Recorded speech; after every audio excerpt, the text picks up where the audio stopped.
Chapter 1. Introduction. Money as a mirror of humanity. Money, hardly any other element, shapes our daily lives so strongly, and yet we often take it for granted.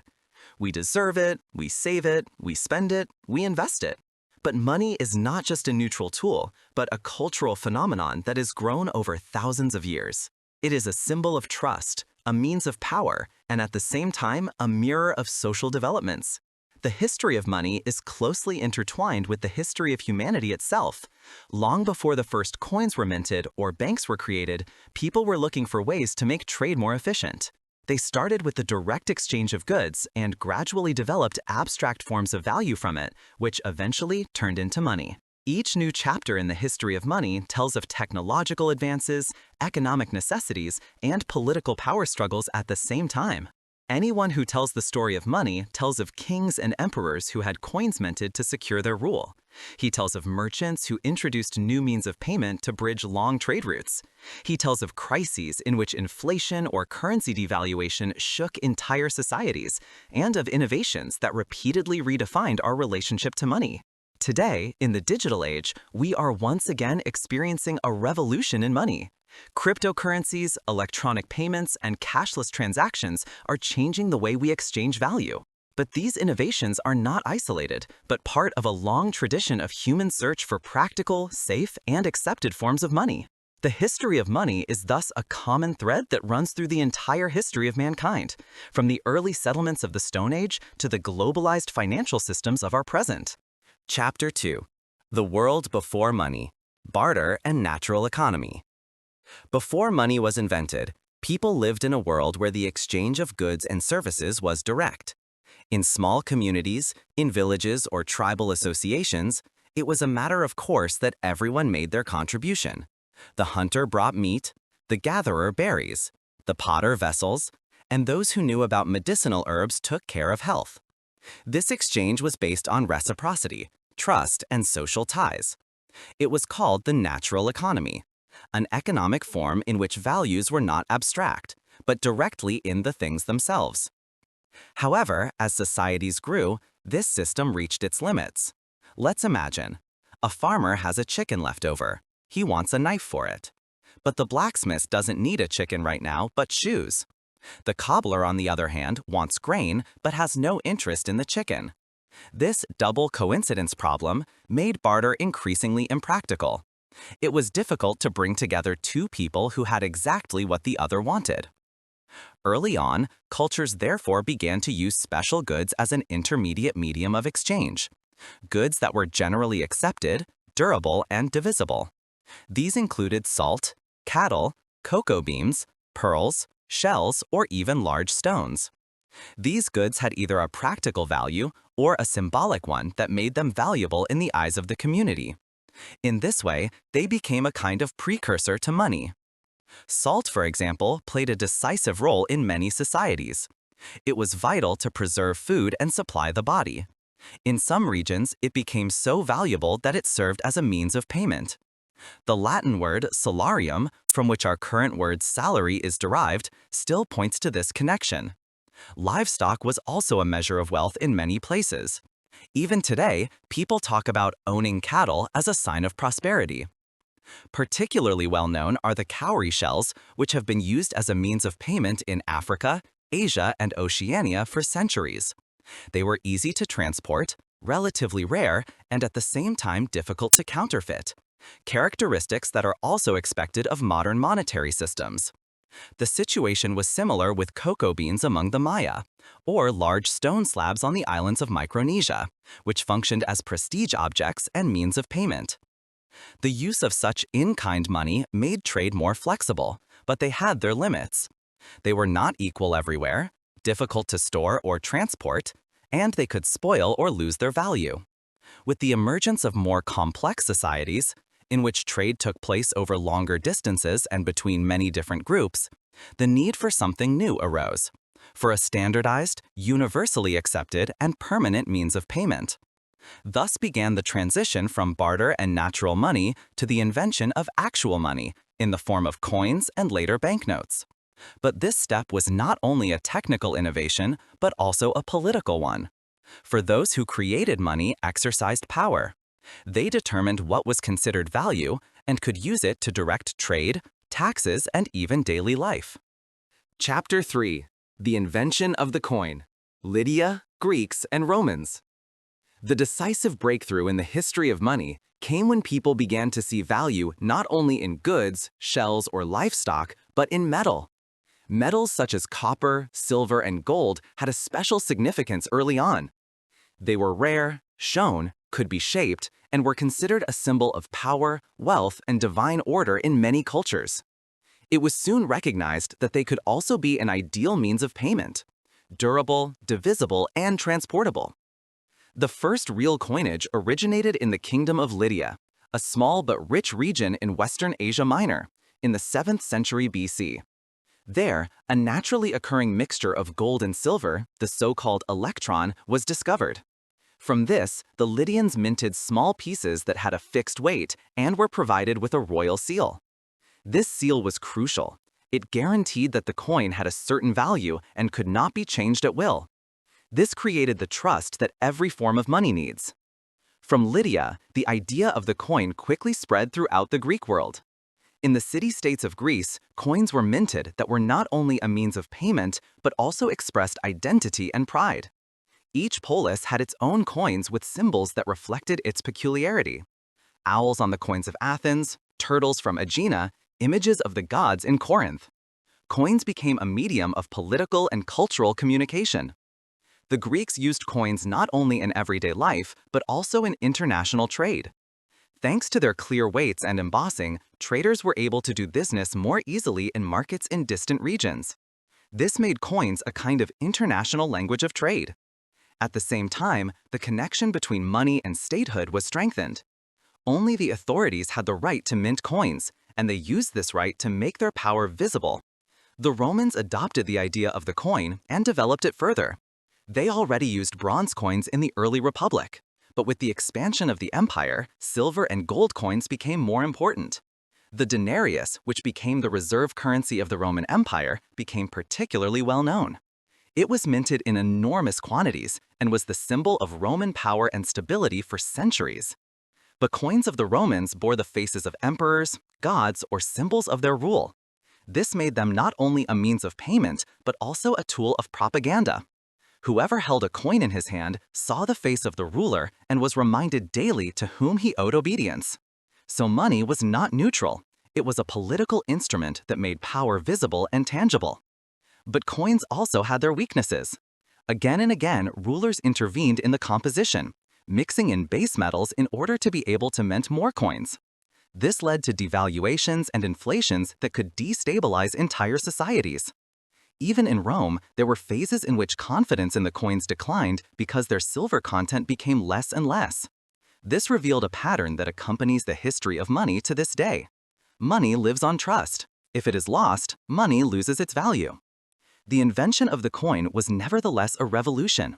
It made trade easier, created a common basis for business and politics, and linked value to a visible, tangible form. From Lydia to Greece to Rome, the coin shaped antiquity and laid the foundation for what we still understand today as real money. Chapter 4. Money in the Middle Ages. From the decline of the coin to trade and banks. With the collapse of the Roman Empire in the 5th century AD, the world of money also changed dramatically. The once stable reserve currency, the denarius, disappeared, and with it, the dense network of trade and administration that had shaped Rome for centuries. In large parts of Europe, the money economy fell into disrepair, and a return to the natural economy began. Taxes were paid in grain or livestock, services were rendered in labor, and coins lost their importance in many places. But money did not disappear completely. Small silver and copper coins remained in circulation, often minted by local rulers, bishops, or cities. They were mainly used for small everyday transactions at markets. Large transactions, on the other hand, were often settled in kind, or complicated settlements between debtor and creditor were used. In the early Middle Ages, the world of money was highly fragmented. Each region had its own coins, with different weights, different silver content, and often very limited range. This made it difficult to trade over longer distances. Merchants had to constantly convert, exchange, and check whether a coin really had the stated value. False coins and coin deterioration were the order of the day. From the High Middle Ages, with the upswing of urban life and trade, money experienced a new heyday. In trading centers such as Venice, Florence, Genoa, or the Hanseatic cities, the need for stable and reliable means of payment arose. Gold and silver coins, which were minted in large quantities, facilitated international trade. The Florentine gold florin and the Venetian ducat became particularly famous, which were considered stable currencies for centuries and were accepted far beyond the borders of Italy. At the same time, a new instrument developed, the exchange business. Merchants who traded between cities such as Florence and Bruges or Lubeck and London could not carry boxes full of coins with them at all times. The risk of theft or piracy was too great. Instead, they began to use bills of exchange, documents in which a merchant in one city assured another merchant in another city that he would pay a certain sum. These bills of exchange were the forerunners of modern banknotes and made trading safer and more efficient.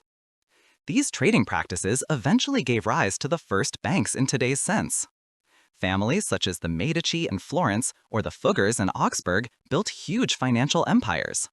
They managed assets, granted loans to kings and popes, and financed entire wars. As a result, money became not only a means of trade, but also an engine of political power. The Middle Ages were also a time of religious debates about money. For a long time, the Christian Church was skeptical about taking interest, as it was considered usury. Nevertheless, merchants and banks found ways to charge interest indirectly, for example through exchange rates or fees. These tensions between religious morality and economic necessity shaped the financial world well into modern times. Thus, the Middle Ages were not a dark time without money, but an epoch of transformation. The fragmentation of coinage systems and the return to the natural economy gave rise to new forms of trade, credit, and banks. Money was once again becoming a central element of society, but it had changed. It was no longer just metal, but increasingly also writing, trust, and organization. Chapter 5: The Invention of Paper Money, China, the Arab World, and Europe. The history of money saw another revolutionary step when people began to see value not only in metal, but in paper. Paper money seems self-evident to us today, but its introduction was a radical break with millennia-old traditions.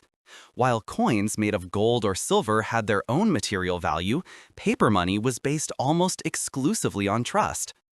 The first known forms of paper money originated in China during the Tang Dynasty in the 7th century. Merchants used so-called flying banknotes, feiqian, to conduct their business over long distances.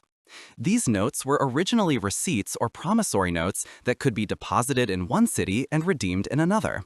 They were born out of the need to make trade along the Silk Road safer because carrying large quantities of coins was risky and impractical.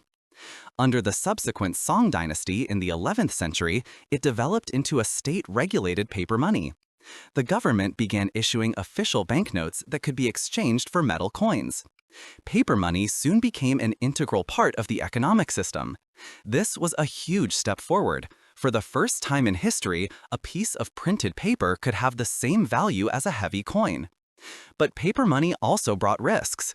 Time and again, governments have tended to print more banknotes than they could back up with precious metals. This led to inflation and mistrust. In China, there have already been several currency crises that have shaken confidence in paper money. Nevertheless, the idea prevailed because it offered so many advantages. It was easy to transport, easy to reproduce, and allowed trade to expand on a previously unknown scale. From China, the concept spread through trade contacts to Central Asia and the Arab world.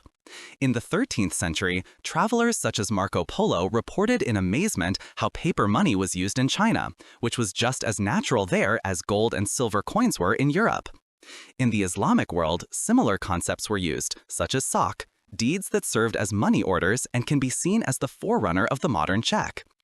Europe, on the other hand, had a hard time with the idea of paper money for a long time. Coins were still considered the only real money here, and trust in paper was low. It was not until the spread of banking in the early modern period that money orders and banknotes began to play a role in Europe. Banks, such as Amsterdam's or later the Bank of England, issued securities that could be redeemed for precious metals. These banknotes were initially receipts for deposits, but were soon accepted as a means of payment because the bank could be relied on to redeem them at any time. In the 17th and 18th centuries, paper money became increasingly popular in Europe. States realized that by issuing banknotes, they could make their finances more flexible. But here, too, problems arose. Again and again, governments printed too many notes to finance wars or debts, which led to inflation and loss of confidence. A famous example is the hyperinflation in France during the Revolution, when so-called assignats were issued en masse and eventually became worthless. The invention of paper money was thus a double-edged sword.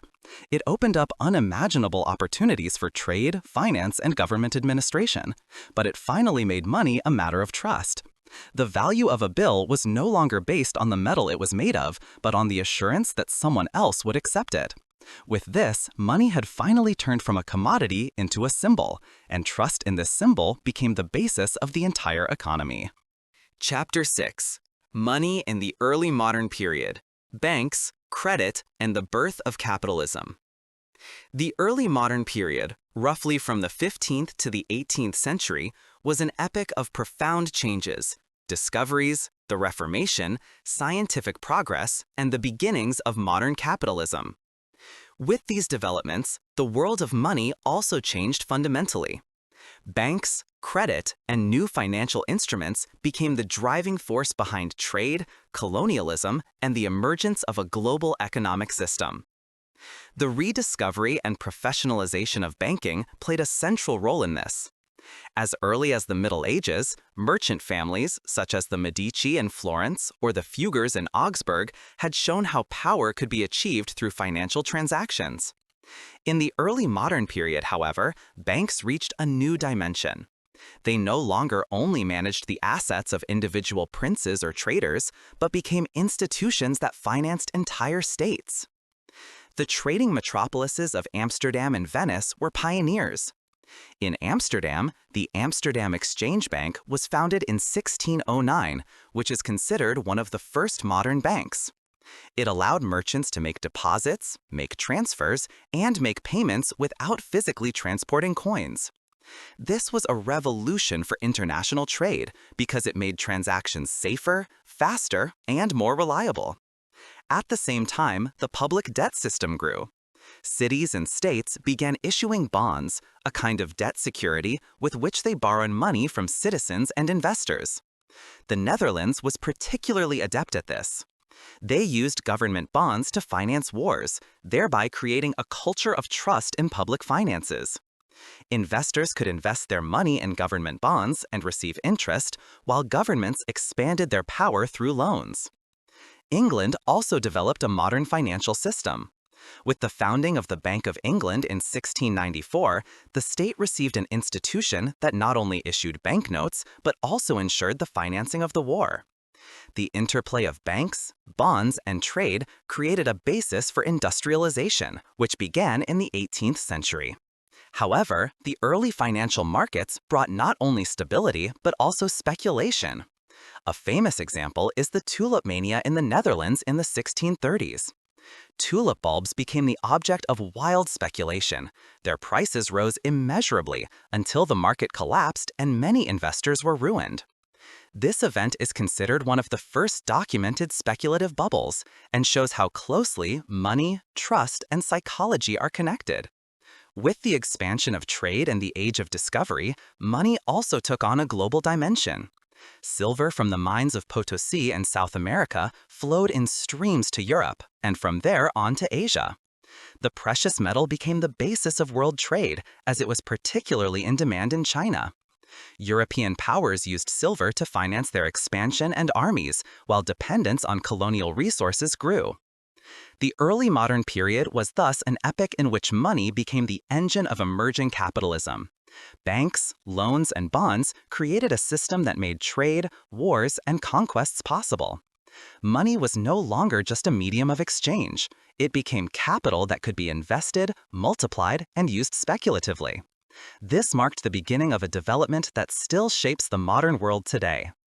Chapter 7: Colonialism, Trade, and the Globalization of Money. With the beginning of the colonial era in the 15th and 16th centuries, money finally entered a global phase. The discovery of new continents, the expansion of trade routes, and the establishment of colonial empires meant that money no longer circulated only within regions, but worldwide. The flow of precious metals, commodities, and capital connected Europe, Africa, Asia, and America in a trade network that laid the foundations of modern globalization. Silver played a key role in this. After the conquest of America by Spain and Portugal, huge silver mines were developed, especially in Potosi, in present-day Bolivia, and in Mexico. Millions of indigenous workers and African slaves toiled under inhumane conditions to extract the precious metal. The silver was shipped in large quantities to Europe, where it strengthened currencies and fueled trade. But Europe was only a stopover. Much of the silver continued to flow to Asia, especially China. There, silver was the preferred means of payment, and the demand was enormous. European traders used it to buy tea, porcelain, and silk, luxury goods that were highly sought after in Europe.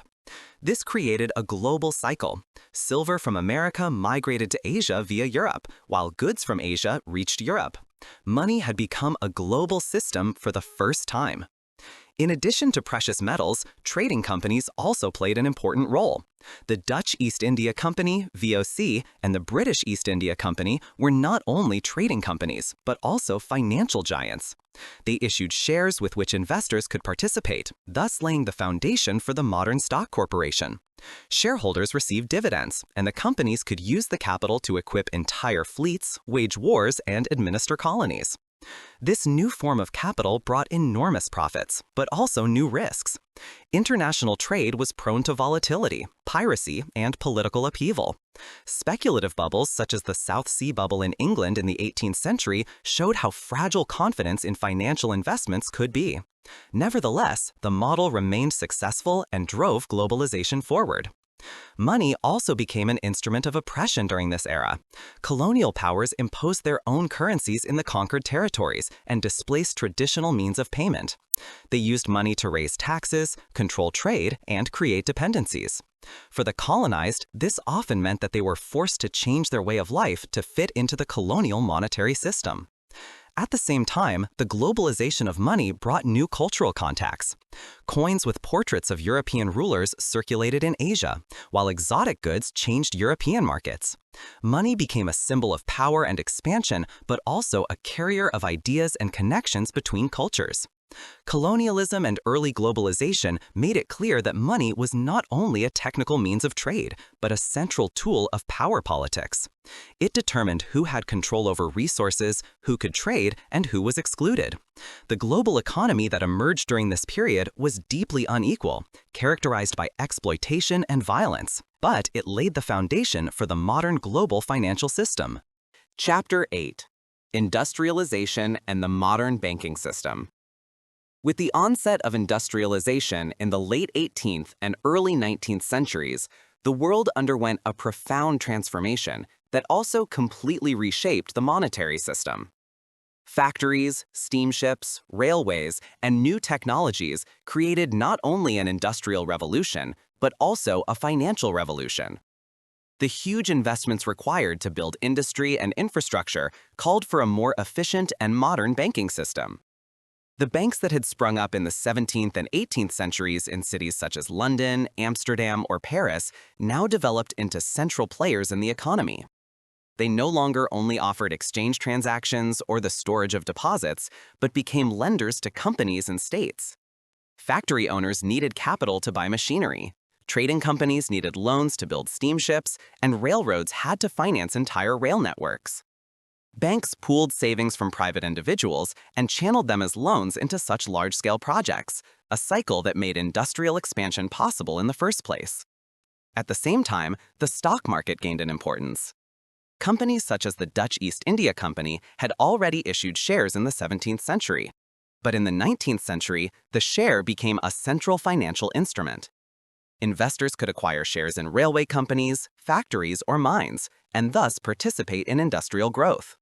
Stock exchanges such as those in London, Paris, or New York became centers where capital and entrepreneurship combined.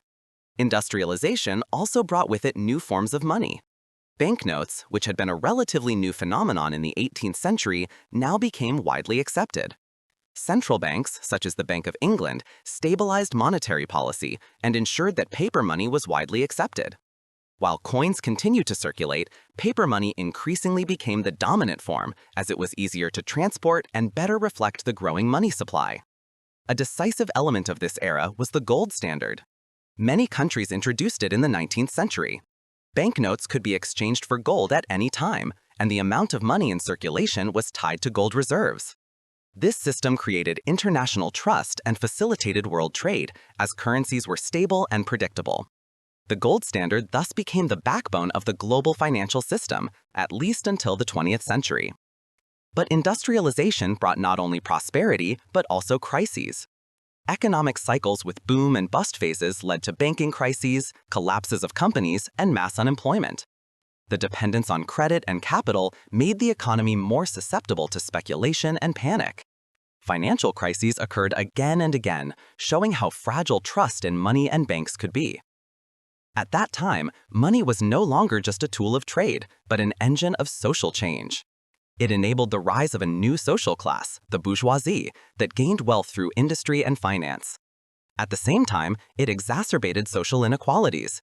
Factory workers often lived in poverty, while bankers and entrepreneurs made profits. Money became a symbol of both progress and exploitation. Industrialization and the modern banking system set the world on a course that continues to this day.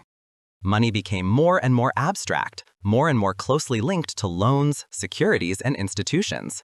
It was no longer just a shiny piece of metal or a printed bill, it was a system of trust, organization, and power that reshaped the entire society. Chapter 9. Money in the 20th Century. World Wars, Inflation, and Bretton Woods. The 20th century brought dramatic upheavals to money, the likes of which humanity had hardly experienced before. 2 world wars, hyperinflation, economic crises, and new international agreements changed the financial world so fundamentally that many of the structures created at that time still have an impact today. When the First World War began in 1914, many countries suspended the gold standard.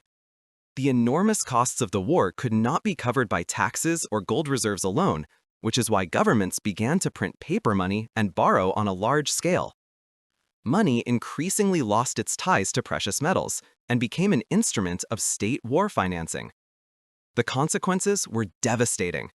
After the war, many countries experienced massive inflation, especially Germany. The Allies' demands for reparations, coupled with the already weak economic situation, led to the hyperinflation of 1923. Banknotes lost their value practically overnight. Prices rose immeasurably, and people transported bundles of banknotes in wheelbarrows just to buy a loaf of bread. This trauma shaped Germany's relationship with money for generations and became a cautionary tale of how fragile trust in currencies can be. The 1920s initially brought a phase of relative stability, but the Great Depression from 1929 onwards once again dragged the financial system into chaos. The stock market crash in New York triggered a chain reaction. Banks collapsed, millions lost their savings, and unemployment rose dramatically worldwide. The crisis showed how intertwined global financial markets had become, and how susceptible they could be to panic and speculation. In the Second World War, the history of war financing was repeated. Governments printed money, borrowed, and used their central banks to cover the immense costs. But already during the war, consideration was given to how the international financial system could be stabilized after the war. The answer was the Bretton Woods Agreement, which was adopted by 44 states in 1944. The Bretton Woods system created a new world order of money. The US dollar became the reserve currency to which other currencies were pegged. The dollar itself was in turn pegged to gold, with a fixed rate of $35 per ounce. This created a system of stable exchange rates that was intended to facilitate international trade and investment. Institutions such as the International Monetary Fund and the World Bank were established to support this order. Bretton Woods was a milestone, but it was not free of tensions. In the 1960s, confidence began to erode because the US spent enormously on the Vietnam War and social programs, putting more dollars into circulation than was backed by gold. In 1971, President Richard Nixon took the consequence and lifted the gold peg of the dollar. This ended the Bretton Woods system, and the world entered the era of flexible exchange rates, in which money was finally based only on trust and government guarantee. The 20th century thus showed in an extreme way how closely money and politics are connected. It was an era in which monetary systems not only had economic functions, but also decided on war and peace, prosperity and misery. Hyperinflation, the Great Depression, and Bretton Woods are still memorials and landmarks for dealing with money today. Chapter 10: The Digital Transition: Credit Cards, Electronic Payments, and Globalization. With the end of the Bretton Woods system and the entry into the 1970s, a new era of monetary history began. Money was no longer tied to gold, but was completely fiat, i.e., backed only by state authority and social trust. In this new environment, technologies developed that revolutionized the way money was handled and paved the way into the digital world. One of the most significant innovations of this time was the credit card. Although the first forms existed in the USA as early as the 1950s, such as the Diners Club card, credit cards became established worldwide from the 1970s and 1980s onwards. They made it possible for people to shop on credit and make cashless payments. Companies like Visa and MasterCard built global networks that enabled payments across continents within seconds. With this, money was finally dematerialized. A piece of plastic was enough to have access to accounts and loans. At the same time, the development of electronic payments began. With the proliferation of computers and telecommunications networks, transfers became faster and more secure. Banks set up systems that could digitally record money movements and transfer them between countries in real time. SWIFT, an international communication system for banks, was founded in 1973 and still forms the backbone of global payments today. In the 1980s and 1990s, ATMs and debit cards were added, simplifying access to cash and establishing cashless payments in everyday life. For many people, it was now a matter of course to have their salary transferred to an account and to make payments via cards or bank transfers without ever holding a banknote in their hands. Money was increasingly transformed from a physical object into an invisible number on a screen. With globalization, this trend gained even more momentum. International retail chains, airlines, tourism, and later online trade made fast, secure, and worldwide payment methods indispensable. Money flowed around the globe in seconds, capital markets reacted to events within minutes, and speculation could take place at an unprecedented pace through computer trading. But the digital revolution not only brought convenience, but also new risks. The dematerialization of money made it more vulnerable to fraud, hacking, and abuse. Banks and governments had to develop security systems to ensure trust in these new forms of money transactions. At the same time, the debate began as to whether the loss of the physical reference, the coin, the banknote, changed people's relationship to money. Money was no longer something that could be felt, but abstract sequences of numbers, fed by trust in technology and institutions. The digital revolution thus laid the foundation for today's financial systems. Credit cards, electronic payments, and international networks made the handling of money more global, faster, and more flexible than ever before. At the same time, it became clear that money is no longer a piece of metal or a piece of paper, but an idea that adapts to the technical possibilities of its time, a development that was to become even more radical with the advent of cryptocurrencies. Chapter 11: Cryptocurrencies: Bitcoin, Blockchain, and the Future of Money. In the early 21st century, a new chapter in the long history of money began. One that seemed to many as revolutionary as the invention of the coin or paper money once did. With the emergence of cryptocurrencies, especially Bitcoin, money was thought of completely independently of state institutions and banks for the first time. It was the birth of an idea that questioned the foundations of the financial system. Money without central authority, supported solely by mathematics, technology, and trust in a global network. The origins lie in 2008, in the middle of the global financial crisis. During this time, when banks collapsed and governments had to spend billions to save trust in the financial system, an anonymous person or group under the pseudonym Satoshi Nakamoto published a white paper titled Bitcoin, a peer-to-peer electronic cash system. It described a digital currency that could not be brokered by banks, but transferred directly between two people, securely, transparently, and without the possibility of manipulation by central authorities. The technical heart was blockchain technology. A blockchain is a decentralized, publicly accessible ledger in which all transactions are stored. Each new entry, each block, is cryptographically secured and linked to the previous block, creating a chain that is virtually immutable. This solved a problem that had previously rendered digital currencies unusable, the so-called double spending problem, i.e., the danger that digital units could be easily copied and spent multiple times. Bitcoin started in 2009, initially almost unnoticed. The first users were technology enthusiasts and idealists who saw the vision of an independent currency as a political signal, a rejection of banks, governments, and inflation. The story of Laszlo Hanyek became famous, who bought 2 pizzas for 10,000 Bitcoin in 2010, a purchase that, in retrospect, would have been worth billions. Over time, interest grew rapidly. Bitcoin became the object of speculation, investment, and eventually broader applications. Other cryptocurrencies, so-called altcoins, followed: Ethereum, Ripple, Litecoin, and many more, each with its own special features and goals. Ethereum, for example, not only enabled payments but also so-called smart contracts, self-executing contracts based on the blockchain. Cryptocurrencies challenged the traditional financial system.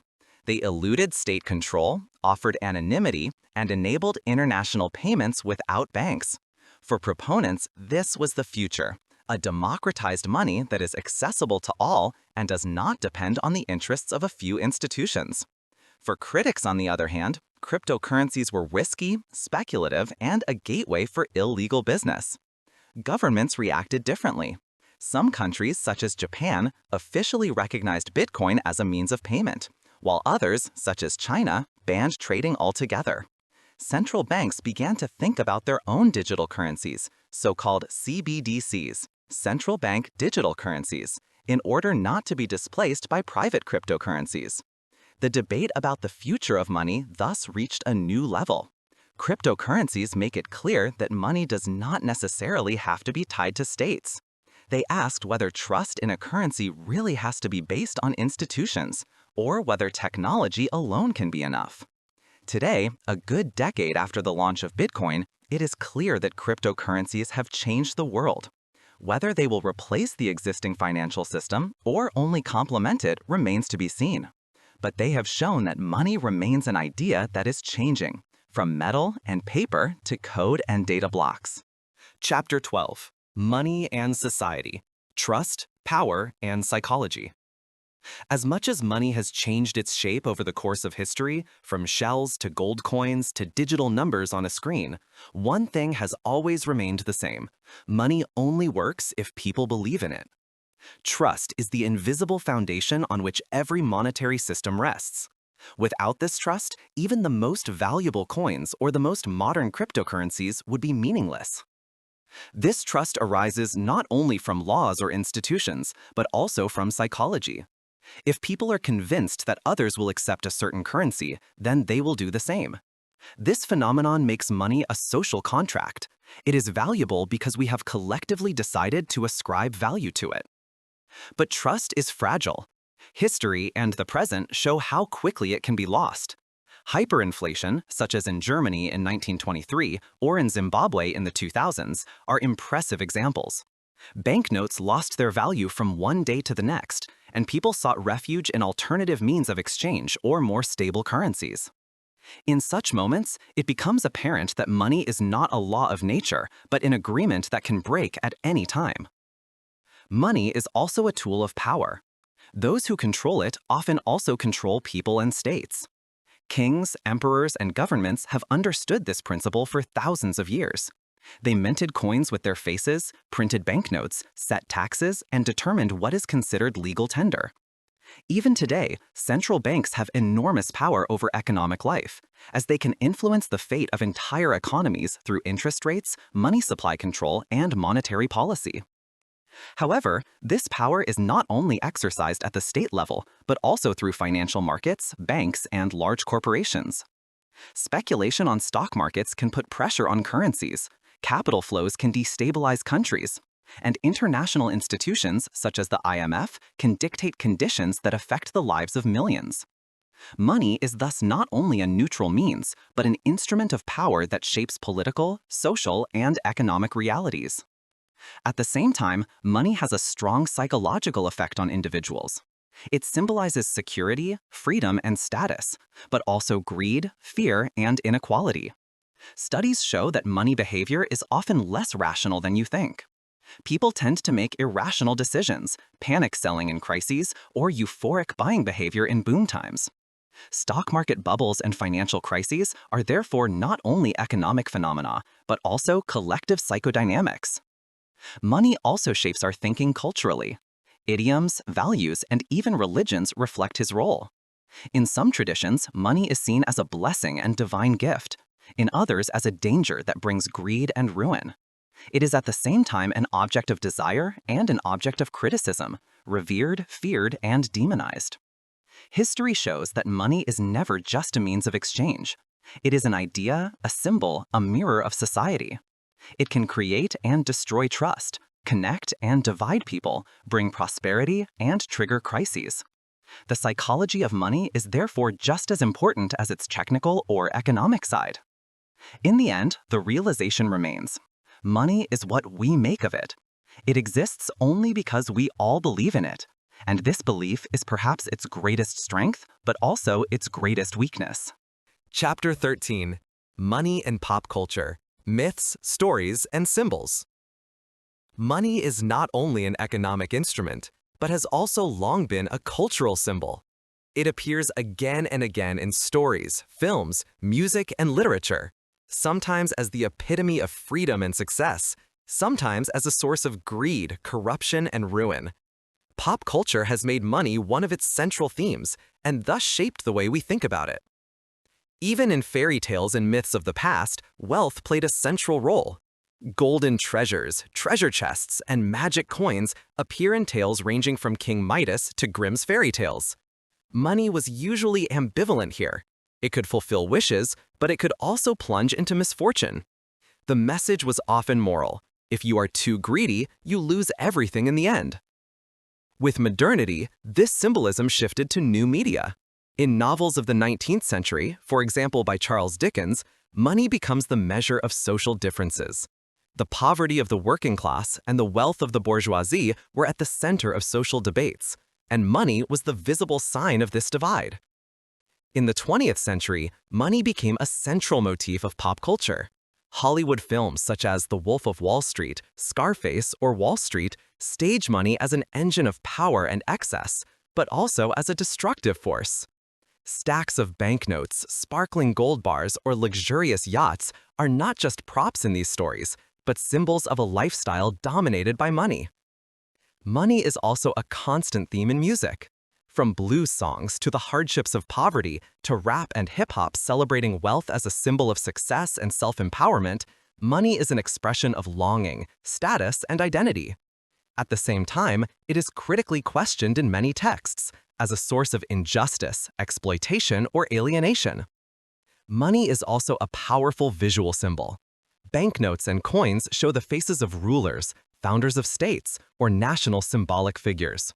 In this way, money itself becomes a medium of political communication. Whoever appears on the money is part of the national identity. In pop culture, this image is often taken up and alienated. Banknotes with distorted faces appear in art, street art, and fashion as ironic commentaries on consumption and capitalism.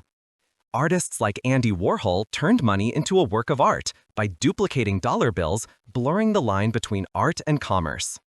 Today's pop culture also thrives on such references. Money as a logo, as a tattoo, as a symbol of success is omnipresent, and at the same time is often critically broken. In advertising, on the other hand, money often stands for freedom. financial independence, or the freedom to buy everything are promises that are supposed to make products attractive. Popular shows like Who Wants to Be a Millionaire or films about lottery wins play with the fantasy that money can change your life from the ground up. This means that money is always ambiguous in pop culture. It embodies dreams and wishes, but also fears and criticism. It is a projection screen for longing and morality, for rise and fall. Precisely because money is so omnipresent in everyday life, it is suitable as a symbol for stories that go beyond the purely economic. Pop culture has thus shaped the image of money, and at the same time shown that it is more than numbers and notes.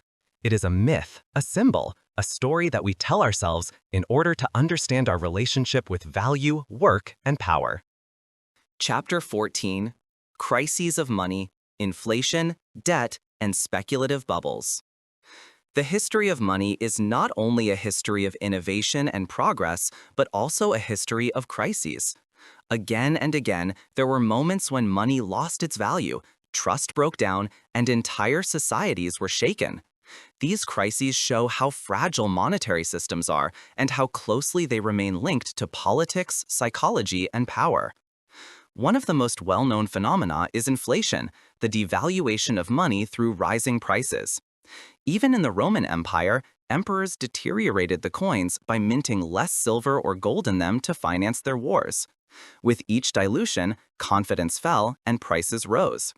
Centuries later, in the early modern period, the massive influx of silver from the colonies of the Americas led to a price revolution in Spain and throughout Europe. Goods became noticeably more expensive over generations because the supply of money grew faster than the production of goods. However, inflation was most dramatic in the form of hyperinflation. The most famous example is Germany in 1923. The young Weimar Republic was burdened by reparations demands, war debts, and a weak economy. The government began to print more and more money to meet its obligations. Soon, banknotes lost their value at a rapid pace. People transported trillions of bills in wheelbarrows to buy bread. Savings were destroyed, and confidence in the currency was completely destroyed. This experience burned itself deeply into the collective memory and explains the German skepticism about inflation to this day. But it's not just inflation that can shake monetary systems, debt crises can too. States, companies, or private individuals take out loans in the hope of being able to repay them later. However, when interest rates rise, revenues fall, or investments fail, the debt burden grows unacceptably, and countries such as Greece in the euro crisis or Argentina in recurring sovereign bankruptcies show how dangerous such situations can become. A national bankruptcy means not only financial losses, but also political instability, social unrest, and international tensions. A third type of monetary crisis is speculative bubbles. They arise when people are convinced that the value of a certain good or investment will continue to rise, and therefore put more and more money into it. The price artificially builds up until it collapses at some point. An early example was the tulip mania in the Netherlands in the 17th century, when tulip bulbs were traded for astronomical sums, only to eventually become worthless. Modern examples are the dot-com bubble around the year 2000 or the real estate bubble that triggered the global financial crisis in 2008. All these crises have one thing in common. They make it clear that money is not simply a neutral quantity, but depends deeply on trust. As soon as people doubt whether a currency is stable, whether debts are being repaid, or whether prices are justified, the system topples. Money is then no longer a firm anchor, but an uncertain promise. At the same time, crises are also engines of change. After every major monetary crisis, new rules were created. Central banks were given more power, international institutions such as the IMF were founded, financial markets were regulated or restructured. Crises reveal the weaknesses of the existing system and force societies to rethink their monetary system. The history of money is therefore also the history of its crises. Every inflation, every bubble, every debt catastrophe shows how closely money is intertwined with politics and society. And it reminds us that money does not offer absolute security, but is always based on trust, which must be earned and confirmed again and again. Chapter 15: Money and Power, states, central banks, and the monopoly on currency. Those who control money control far more than just trade. They control power, society, and history. From the first kings who minted coins to today's central banks, one central insight runs through. Money is always an instrument of rule. Even in ancient times, the minting of coins was an expression of political authority. The face of the emperor on the denarius, or the symbol of a polis on the drachma, made it clear who had the power to guarantee the value. Coins were not only a means of payment, but also propaganda.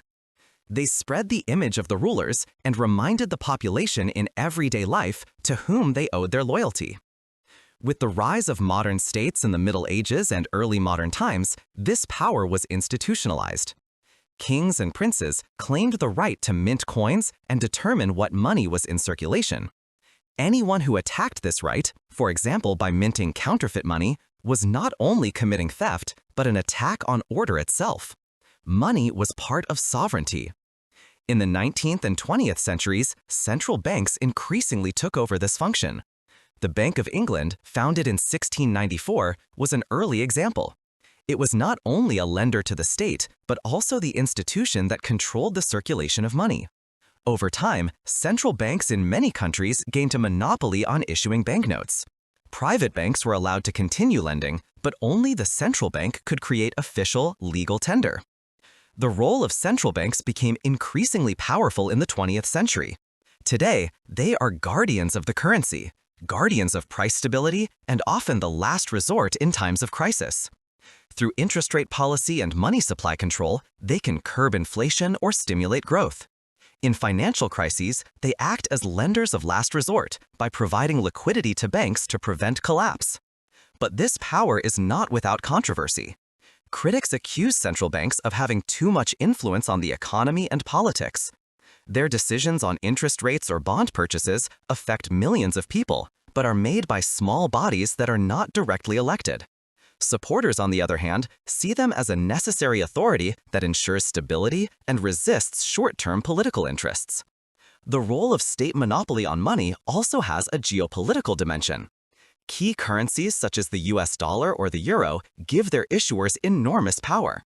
Countries whose currencies are held internationally as reserves can borrow more cheaply and have political influence. The dollar as world money is a decisive factor in the role of the USA as a superpower. But this monopoly is being challenged today. Cryptocurrencies, digital payment systems, and private initiatives raise the question of whether money will continue to be controlled solely by states in the future. Central banks are responding by developing their own digital currencies, so-called CBDCs. In doing so, they want to ensure that they have the last word on money, even in an increasingly digital world. The connection between money and power is therefore not a historical relic, but highly topical. States use money to control their populations, shape international relations, and secure their authority. Whoever has the money in his hand has the power, a truth that has been true for thousands of years and that will not lose its importance in the future. Chapter 16. Money and Labor. Wages, Capital, and Social Justice. Money is not only a means of trade or a symbol of power, it is also inextricably linked to work. For thousands of years, the question has arisen as to how human labor is remunerated, who skims off the surplus value, and how fair or unjust the distribution of income and wealth is. The history of money is therefore also the history of social struggles for wages, capital, and justice. In early societies where natural economy dominated, labor was often embedded in community structures. People worked for the survival of the group, and goods were shared communally. With the advent of money and markets, this relationship changed. Work could now be translated into monetary value. The wage became a measurable unit that expressed the value of an activity in coins or notes. As early as the Roman Empire, soldiers, craftsmen, or day laborers received money for their work. But the differences were enormous. While the upper class amassed wealth, many struggled for daily survival. With the feudalism of the Middle Ages, wage labor disappeared again in many places, replaced by taxes, forced labor, and payments in kind. It was only with the rise of cities and trade that paid work became more important again. Industrialization in the 18th and 19th centuries made wages a central social issue. Millions of people left the country to work in factories, often under miserable conditions. Wages were low, working hours were long, child labor was widespread. Money became a symbol of exploitation for the working class. Its labor generated immense profits for the factory owners, but only a fraction of it went into the pockets of those who actually toiled. This inequality led to social movements. Trade unions emerged to fight for better wages and working conditions. Strikes, protests, and political struggles characterized the 19th and 20th centuries. Thinkers such as Karl Marx also placed the relationship between labor and capital at the center of their analyses. For him, money was an expression of an alienated society in which the surplus value of labor is appropriated by the capitalists. In the 20th century, workers' movements and reforms in many countries brought progress. Minimum wages, reductions in working hours, social security, and collective agreements improved the situation of employees. Money became a symbol not only of exploitation, but also of social advancement. Those who had a good education and a stable job were able to build prosperity through wages and become part of a growing middle class. But inequality persisted and became more visible again in the age of globalization. While managers' salaries and profits of large corporations exploded, workers' wages stagnated in many countries. The difference between capital and wage income grew, and money once again became a sign of social division. Movements such as Occupy Wall Street made this inequality a political issue and denounced the 1% that controls the majority of wealth. The relationship between money and work is still marked by tensions today. On the one hand, money enables wages, security, and participation. And on the other hand, it makes visible how unequally opportunities are distributed. The question of how fairly income should be distributed is therefore not only an economic one, but a moral and political one. In the end, it turns out that money is more than just the salary at the end of the month. It is an expression of social power relations. Those who earn a lot not only receive security, but also influence. Those who receive little are often excluded. The fight for fair pay is therefore a central chapter in the long history of money, and it is far from over. Chapter 17: Money and Religion. Blessing, Sin, and the Prohibition of Interest. Religions have always shaped people's relationship to money. They have interpreted it, ordered it, and morally assessed it. Money was never just a secular means of trade, but always a spiritual challenge. It could be a blessing, as an expression of prosperity and divine favor, but it could also be sinful if it led to greed, injustice, and exploitation. In Christianity, for example, money has long had an ambivalent status. The Bible contains numerous warnings against wealth. It is easier for a camel to pass through the eye of a needle than for a rich man to enter the kingdom of heaven, it says in the Gospel of Matthew. Money was considered a danger to the soul because it could distract people from God. The rejection of interest was particularly sharp. The lending of money against interest was considered usury and was forbidden for centuries. The idea behind it, money should not be allowed to work, it should only be a medium of exchange, not a means of exploitation. This ban on interest had a profound impact on the medieval economy of Europe. Christians were not allowed to grant loans with interest, which is why this business often fell to Jewish communities. This gave them economic importance, but at the same time met with mistrust and hostility, a circumstance that intensified anti-Semitism for centuries. Over time, the attitude of the church loosened as the growing trade made loans necessary. Banks have found ways to charge interest indirectly, for example, through exchange rates or fees. In Islam, too, the prohibition of interest, the so-called riba ban, plays a central role. The Quran prohibits lending money for interest because this is considered exploitation. Instead, Islamic finance developed with other instruments, profit and loss sharing, trade contracts, and investments based on real goods. To this day, Islamic banks exist that work on these principles and are gaining in importance worldwide. In Judaism, money was also an important issue. It is true that there was also a ban on interest here, but only within one's own community. Interest was allowed to be charged to strangers, which led to a special role for Jewish traders and moneylenders in the diaspora. In a world where Christians often morally rejected loans, Jews were pushed into this niche, making them indispensable financial actors, but also the target of resentment. In addition to prohibitions, there were also religious ideas that valued wealth positively. In many Protestant movements of Christianity, prosperity was considered a sign of divine blessing. The so-called Protestant work ethic, as Max Weber described it, emphasized diligence, discipline, and economic success as an expression of faith and grace. This attitude contributed to the fact that in some cultures, making money was not considered morally questionable, but praiseworthy. Religions also created their own forms of money. Temples in Mesopotamia managed metal ingots and means of exchange early on. Internal means of payment circulated in medieval monasteries. Even today, religious symbols can be found on coins and banknotes, such as the "In God We Trust" on the US dollar, which makes the connection between money and faith clear. The relationship between money and religion is thus full of tensions. On the one hand, money is recognized as a necessary tool. On the other hand, it is seen a danger to morality and community.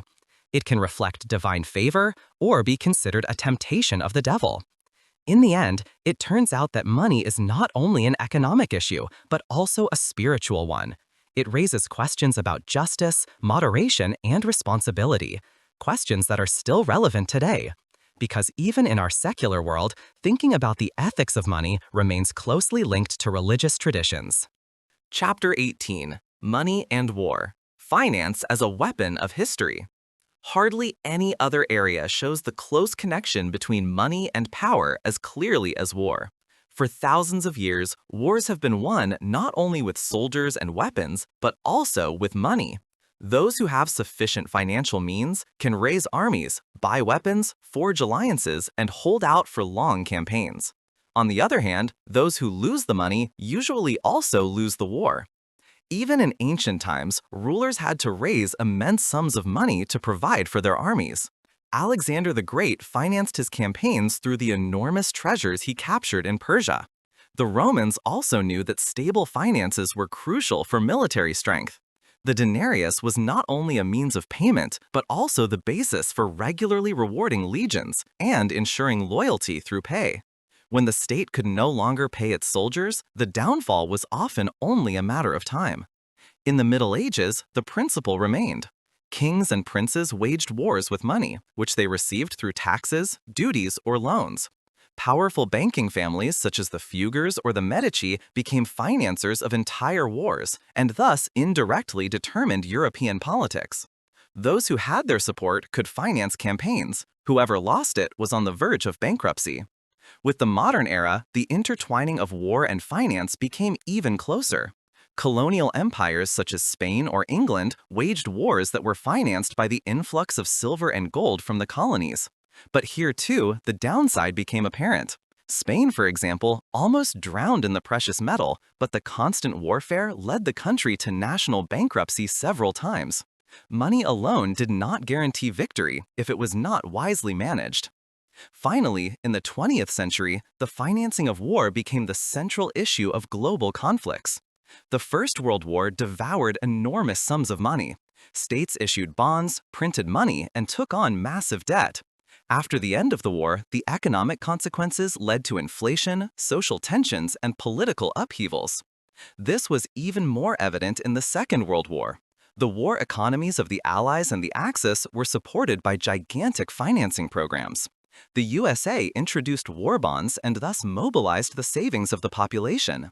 Germany financed its war machine by plundering occupied territories and robbing assets, among other things, which secured resources in the short term but did not bring stability in the long term.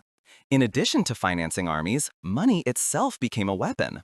Blockades, embargoes, and sanctions were aimed at weakening the opponent economically. The counterfeiting of opposing currencies was also used as a war strategy. For example, National Socialist Germany tried to destabilize the British economy with Operation Bernhard by putting counterfeit pound notes into circulation in mass. Today, money plays an even more subtle role in war. Economic sanctions, frozen foreign accounts, and the exclusion of financial systems such as SWIFT are powerful tools of modern politics. They can isolate a country, block trade flows, and paralyze entire sectors of the economy, often without firing a single shot. Finance has thus become an invisible but enormously effective weapon. History shows that wars are not only decided on battlefields, but also in treasuries, banks, and stock exchanges.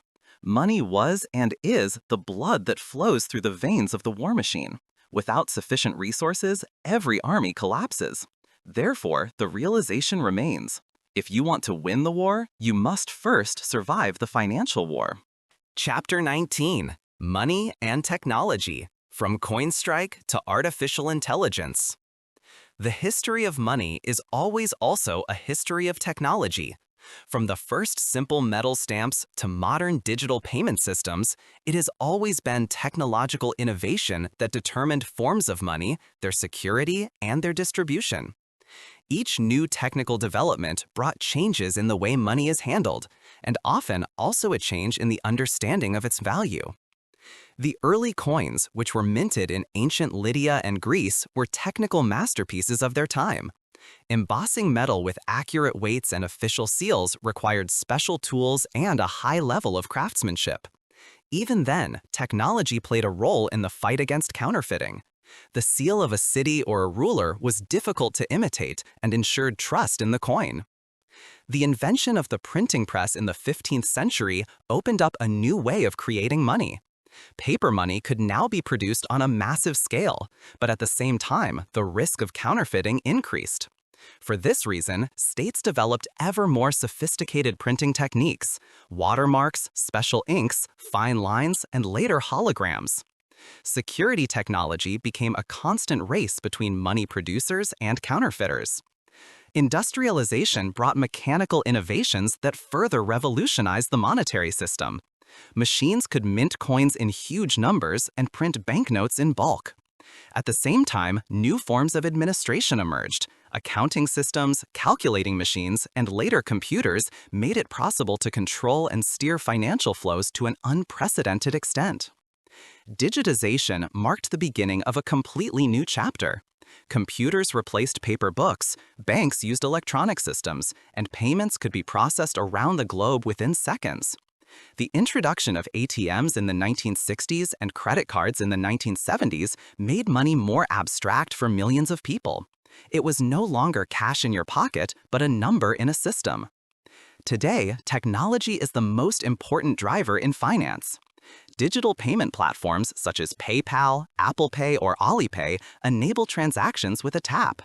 Cryptocurrencies like Bitcoin use blockchain technology to create entirely new forms of money. At the same time, central banks are developing their own digital currencies that could perhaps one day replace cash. A new aspect is the role of artificial intelligence. AI systems today analyze huge amounts of data, recognize patterns in trade, and control financial flows in real time. They can detect fraud, simulate markets, or even make autonomous trading decisions. As a result, power over money is increasingly shifting towards algorithms that work faster, more precisely, and more complex than humans ever could. But this development also raises questions. How secure is a monetary system that depends on technology? What happens when hackers or faulty programs manipulate financial flows? And how will our relationship with money change when it is no longer physically tangible, but completely digital and controlled by artificial intelligence? History shows that technology has made money increasingly flexible, faster, and more secure, but also more complex and vulnerable. From the coinage of antiquity to the printing press and the blockchain, money is a mirror of technological possibilities.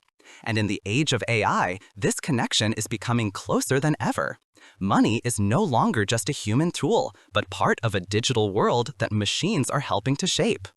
Chapter 20: Money of the Future. Scenarios between utopia and risk. The history of money has always been marked by change, and the future also promises profound changes. We live in a time when cash is being used less and less, digital payment systems are dominating, and cryptocurrencies are firing the imagination of investors, tech enthusiasts, and politicians. At the same time, states are thinking about new forms of state-controlled money, while private corporations are trying to establish their own currencies. The future of money is thus an area of tension between utopia and risk. One scenario envisions the complete digitization of money.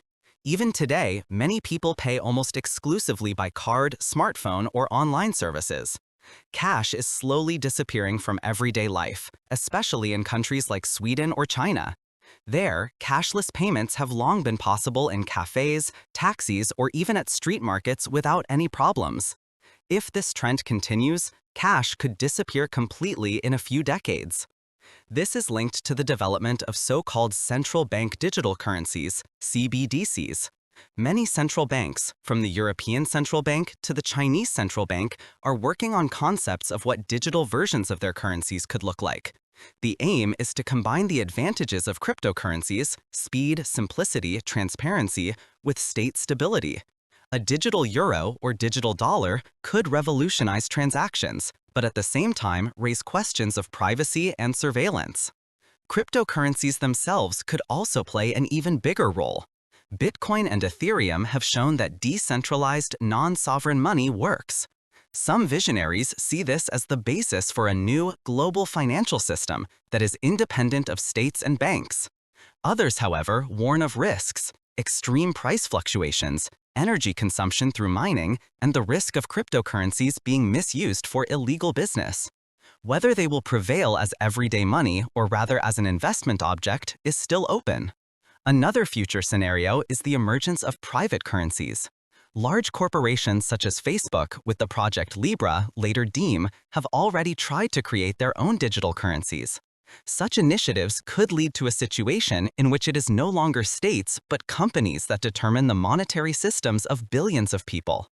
The idea of a global corporation issuing its own currency, thus bringing economic power to unprecedented levels, fascinates and unsettles in equal measure. The future of money also raises ethical questions. When cash disappears, people lose the ability to pay anonymously. Every transaction would be traceable, which, on the one hand, would make crime more difficult, but on the other hand, would enable total surveillance. At the same time, the question of social justice arises. Will all people have access to digital money, or are those who do not have a connection to digital systems excluded? The combination of money and artificial intelligence could also reshape the financial system. In the future, algorithms could not only process payments, but also control currencies, predict inflation, and even make economic decisions. Whether this leads to greater stability or creates new risks depends on how transparent and controllable these systems remain. So, the future of money is open. It can move towards a fairer, more efficient, and globally connected financial world, or into a world in which control, inequality, and instability are increasing. Money has always been a mirror of its time, and it will remain so. What we decide about money is ultimately a decision about how we want to live, in freedom or control, in trust or mistrust, in cooperation or competition. Chapter 21. Conclusion. The history of money as the history of mankind. The history of money is much more than an economic development.